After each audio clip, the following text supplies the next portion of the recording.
ठिकाणी छोटेखानी कार्यक्रमामध्ये उपस्थित असणारे आमचे मार्गदर्शक, माझे नेते, आदरणीय तात्या, आदरणीय आमदार साहेब, या भागाचा कार्यक्रम आज घेतला. माझे मित्र सुरेश, तात्यांनी सांगितल्याप्रमाणे खरंच याचं वेगळं स्वरूप आहे आणि या कार्यक्रमाला आपण जर सगळे आगडी माणिकप्पापासून बाळासाहेब उत्तमराव बसलेत, मागं नरवडे बसलेत, हे त्या निमित्ताने आपल्याला सर्वांना एकत्र येता यावं. अशा चांगल्या पद्धतीचा कार्यक्रम बऱ्याच दिवसापासून वंचित होतो आपण कार्यक्रमात. आज त्यांनी तोंड फोडलं, त्याबद्दल मी सुरेशरावांचं मनापासून आभार व्यक्त करतो. याचबरोबर गिगेवाडीचे ग्रामपंचायत आणि त्यांचे प्रमुख नेत्यांचा प्रवेश आज या ठिकाणी साखरवाडी या ठिकाणी घेतला आपण. त्यांनाही मी त्यांचं अभिनंदन करतो. येणाऱ्या भविष्यकाळात गिगेवाडीचं जी काय आम्ही गिगेवाडीला मी गेलो होतो, मंडलाध्यक्ष आम्ही गेलो होतो आणि काय दादा आम्ही होतो बैठकीला, तर त्या बऱ्याच 6-7 जवळपास 5 पंचवार्षिक मध्ये त्यांचा विकास तिथं झाला नाही. की गिगेवाडीचं विकासाचं आपल्याला भरून काढायचं आहे. साखरवाडी बहुतेक आता साखरवाडीची घोषणा होईल ते 15-16 तारखेच्या दरम्यानच्या कार्यक्रमामध्ये. साखरवाडीला आपण इथे तहसीलाचा दर्जा आपण साखरवाडीला निर्माण करतोय आणि त्याची येणाऱ्या 15-20 दिवसाच्या कार्यक्रमामध्ये होईल. साखरवाडीमध्ये तहसील कार्यालय होईल, साखरवाडीमध्ये पोलीस इन्स्पेक्टरचं PI वेगळा साखरवाडीला पोलीस स्टेशन मंजूर होईल आणि साखरवाडीतल्या लोकांना साखरवाडीत कामं करता यावं आणि त्याच्यापेक्षा मोठी कामं असेल तर प्रांत कार्यालय फलटणमध्ये आणि त्याच्यापेक्षा मोठं कार्य तर जिल्हाधिकारी कार्यालय सुद्धा फलटणमध्ये मंजूर होईल. नियोजन आपण ताकदीने करतोय. आमदार साहेब बोलले आता आपल्याला त्या पद्धतीने आता साखरवाडी ते शिंगणापूर आपण नवा रस्ता या ठिकाणी जवळपास 500-700 कोटी रुपयाचा रस्ता सुचवलेला आहे. त्याच्यावर मुख्यमंत्री मोदींचे आदेशही झालेले आहेत. मला 5-10 मिनिटांनी तो आदेश पण देतो लगेच. तर त्याच्यावर CM साहेबांनी त्याच्यावर आदेश पण केलेले आणि हा कॉन्क्रीटचा रस्ता होणार आहे. तर काम करताना आपण जाताना मोकळ्या हाताने जाऊ नये. आता जिंतीपासून तुम्हाला फलटणपर्यंत जाताना हा मुख्य रस्ता हायवे आहे, पण तेवढ्याच तोडीचा रस्ता फलटणला जाताना तुम्हाला नवीन रस्ता देण्यासाठीचं CM साहेबांनी आता तिचे आदेश दिलेले आहेत. मोकळ्या हाताने जाऊ नये म्हणून म्हटलं आदेश घेऊन जावं. तर त्याच्याबद्दल साखरवाडीचं सगळ्यांचं मला अभिनंदन करायचं. तहसील कार्यालयाचा शुभारंभ ज्या मंजुरी होईल, शुभारंभालाही मोठा कार्यक्रम या ठिकाणी तहसील असेल, पोलीस स्टेशन असेल, त्याचा शुभारंभ मला भविष्यात साखरवाडी नगरपालिका हवी. आपण ज्या पद्धतीने कामाचा धडाका त्या ठिकाणी लावा आहे, भविष्यात तुम्हाला सर्वांना आप्पा बरोबर घेऊन माणिकप्पा आहेत, DK अण्णा आहेत, या ठिकाणी जुने आपले सर्व सहकारी त्यांच्या मार्गदर्शनाखाली मी काम करतो. आपण सर्वजण मिळून या ठिकाणी साखरवाडीची नगरपालिका तुमच्या नेतृत्वात आम्हाला या ठिकाणी बघायची. त्याचबरोबर येणाऱ्या जिल्हा परिषद पंचायत समितीच्या निवडणुका तेवढ्या ताकदीने आपल्याला सगळ्यांना पार पाडायच्या. की साखरवाडी जिल्हा परिषद शेवटची जिल्हा परिषदेची निवडणूक साखरवाडी लढेल आणि येताना मूलभूत सुविधा करण्याकरता 100-200 कोटी रुपये अनुदान साखरवाडीला लागणार. त्यासाठी नगरपालिका साखरवाडीचे होणं गरजेचं आहे. म्हणून ही शेवटचीच इलेक्शन आपण जिल्हा परिषदेची लढतोय असं गृहीत धरून साखरवाडीला परत नगरपालिकेमध्ये साखरवाडीचं रूपांतर झालं पाहिजे, विडणीचं रूपांतर झालं पाहिजे, कुळकीचं रूपांतर झालं पाहिजे. या पद्धतीची वाटचाल आपण करू. आपण एकीकडे मर्यादा पाळतोय. खरं तर माझं त्या आपण स्वभावामध्ये आपण आमूलाग्र बदल केला. विधानसभेचे इलेक्शन झाल्यानंतर आमदार साहेबांच्या गुलाबाचा टिपका सुद्धा या तिन्ही भावांच्या घरात पडता कामा नाही. कोणी त्यांच्या दारात घोषणा देता कामा नाही, कोणी त्यांच्या दारात फटाकडे वाजवता कामा नाही.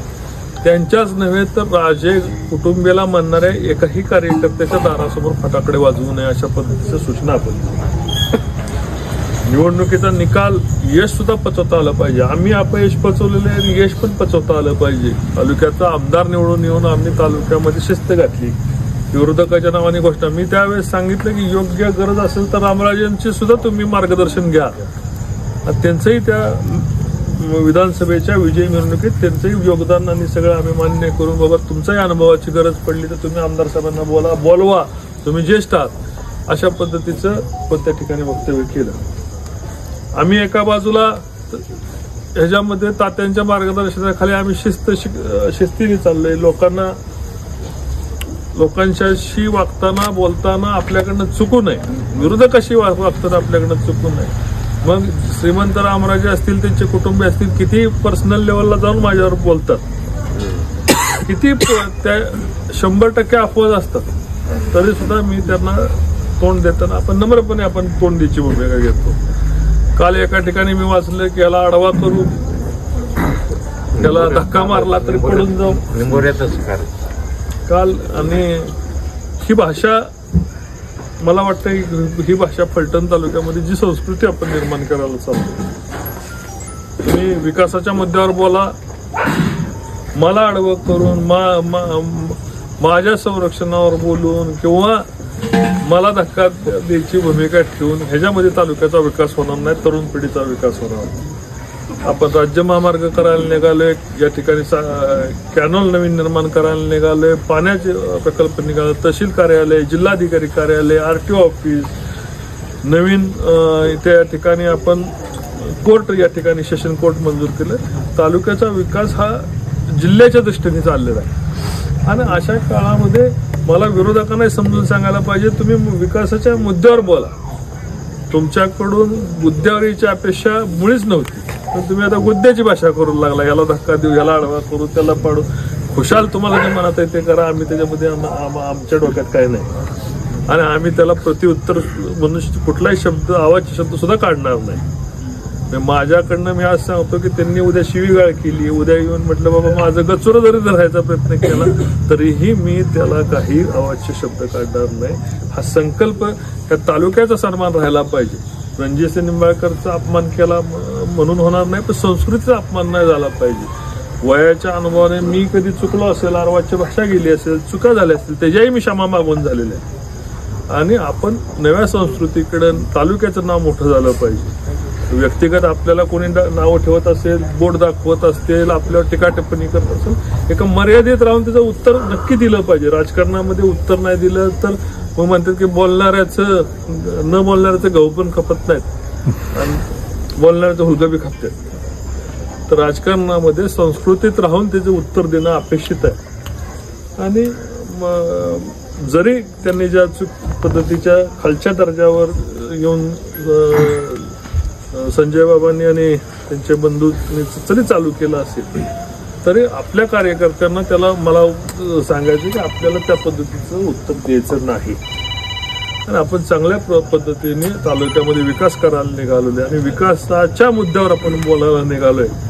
झालेल्या गोष्टीचा खुलासा आणि जर ह्यांच्या गोष्टीचा निषेध करायचा असेल तर आमदार साहेब आपल्याला कामानेच करायचं आणि कामच करून तालुक्याला दाखवू की झालेल्या 30 वर्षातला यांचा फरक आणि 30 वर्षातली ह्यांची वर्तणूक, 30 वर्षातली ह्यांची केलेली काम आणि ही जी स्पर्धा, आपली स्पर्धा आता आपल्याबरोबरच आहे.